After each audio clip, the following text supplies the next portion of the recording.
Hello, great and glorious Nick Dutch here yet again, trying my hardest not to swear anymore, because obviously YouTube's got some new rules and regulations, so you may start hearing some cleaner language from me if you're very lucky. Alright, it's continuing with the same theme that we've had before about requests and about like what you guys are actually interested in hearing me talking about. This short video is going to be about helping spirits in transition. Alright, so obviously thank you to the YouTuber who recommended that could be something we could talk about today. As I've mentioned before, there's a big problem with a lot of the things that we talk about and things that we deal with in the New Age, occult, pagan, spiritual and all the rest of it works. Because there's a presupposition that some things are 110% real. That in its own right is a difficulty.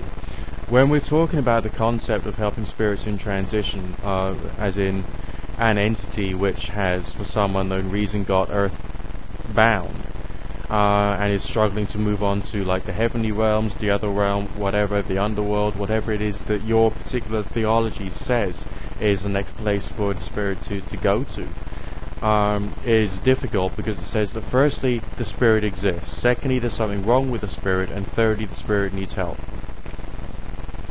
All three of those things can't be 110% proven. They can't be. But we take that on its face value to assist us with being able to try and achieve something, just something.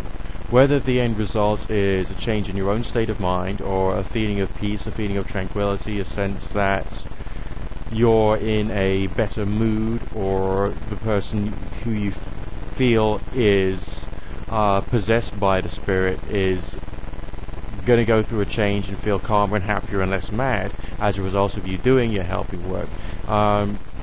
If that's the only result you're after, then that's a good thing in its own right. But what methods would you use to focus on the spirit and help it out? Firstly, you would have to reach a point or a situation in which you can actually have some sensation of the existence of that particular spiritual force. That would be done through meditation and prayer work and ritual work, because that's all we've got. The different types of spirits are again partially theologically defined. There are those which could be in your aura, which can be removed with an incense smoke made from sage, as in the American Indian tradition of smudging. This same tradition can be used throughout your house to help to clean, purify and remove any negative energy. There is another belief system which suggests that crystalline things such as quartz crystal or salt crystals could actually somehow diffuse or disperse or trap the negative energy in the crystals. I have had experiences when having a salt water bath, for instance, in which I would feel very dramatically different after having had a salt water bath being concentrated in a certain way than if I just had either a normal salt water bath or a bath with no salt in it at all, which suggests that something can happen as a result of using salt in that manner to help remove a apparent spiritual force which was potentially, possibly or theoretically influencing me at that time.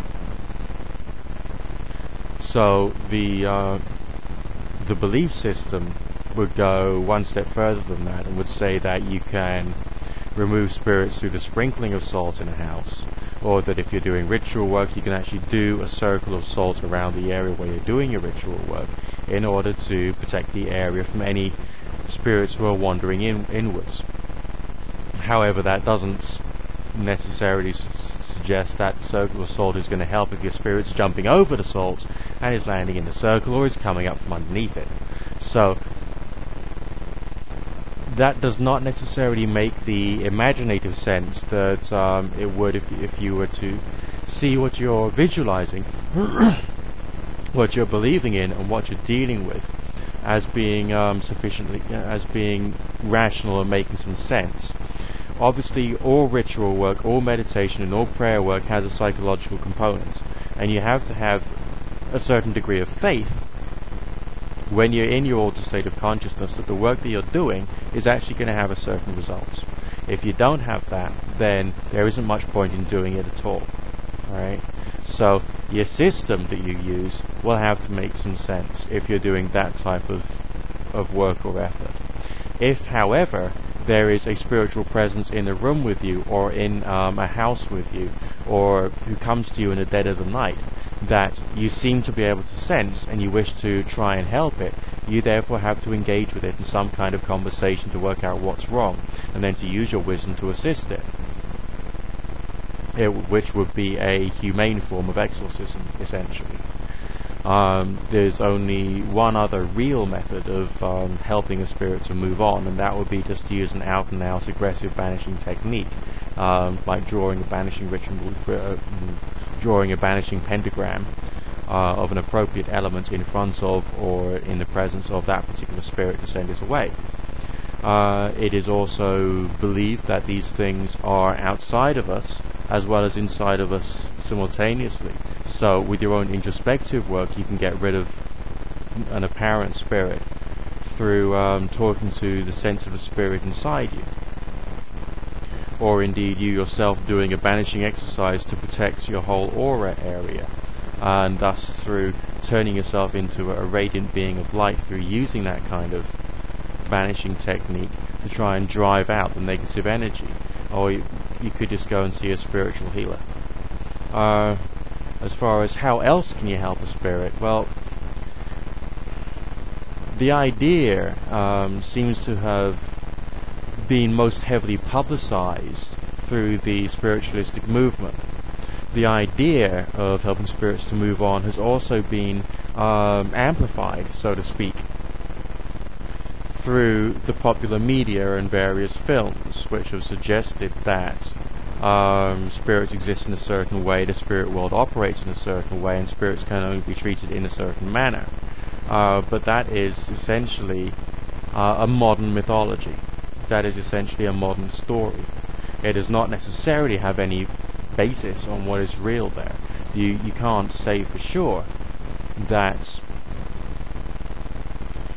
if you were to, I don't know, burn a certain candle or ring a bell a certain number of times or even throw salt water in the spirit's face, that it would actually want to go away. There's no actual proof of that whatsoever, but these things are inherent within traditions, within religions that people have belief in. And maybe you could say it is the power of the belief which does it. And the power of the belief, of course, gets amplified when you apply belief in an altered state of consciousness in a ritualistic or prayerful setting.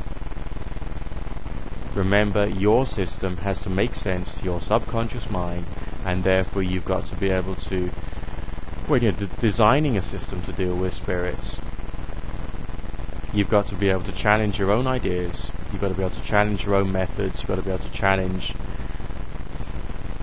what you think, the way that you think these rituals will work, so that you can improve your technique and improve your theology with time. There is no hard and fast 110% accurate way of doing anything of a supernatural nature, and that's something that you have to deal with. Alright, because some people say, no, I want this to work, or does work. The only people who turn around to you and say this works are the people who have beliefs which say that this, that, and the other method works, not those who actually have any knowledge, because we've got precious little knowledge of the supernatural world, full stop. So you have to experiment, you have to explore. Good fortune, God bless.